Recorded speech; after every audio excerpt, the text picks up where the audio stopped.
mon article dans Orps Zero parle de la collaboration radicale.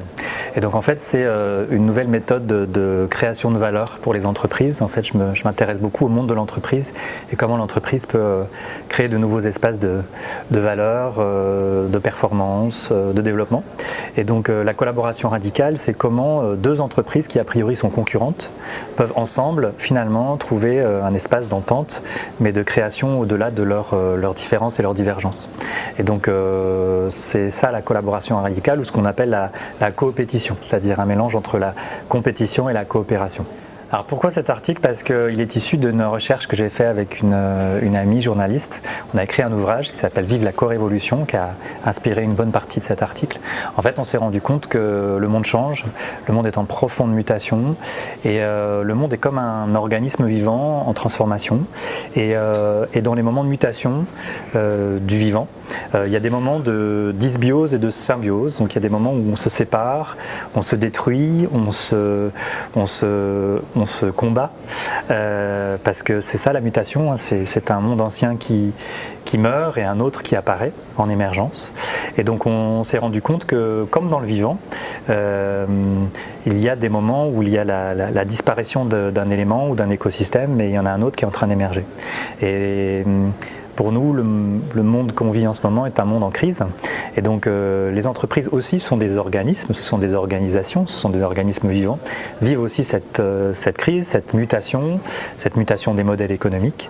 Et on s'est dit justement pour traverser ça, il fallait passer justement plutôt que d'éviter de tous vouloir mourir pour survivre, rentrer dans une logique plus pérenne de collaboration, de symbiose justement, de mutualisation.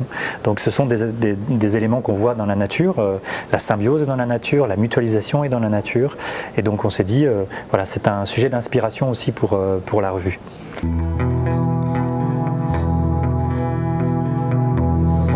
Moi je me rends compte que j'avais écrit cet article avec une approche un peu business, entreprise, etc. Et en fait, en écrivant cet article, ça m'a emmené dans complètement d'autres espaces, parce que justement, c'est Orps, et Orps emmène dans un espace particulier, et donc ça m'a mis dans un espace de réflexion d'au-delà de l'allégorie naturelle.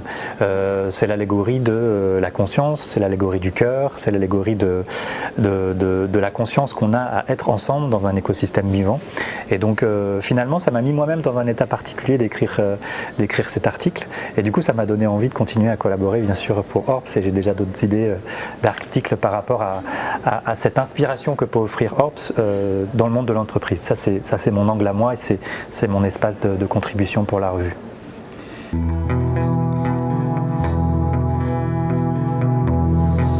Et c'est d'ailleurs pour ça que j'apprécie Orps, c'est que justement il y a une démarche complètement holistique, c'est-à-dire tout est bien, c'est-à-dire que ce soit la création artistique, la recherche sur la conscience, la nature, l'astrophysique,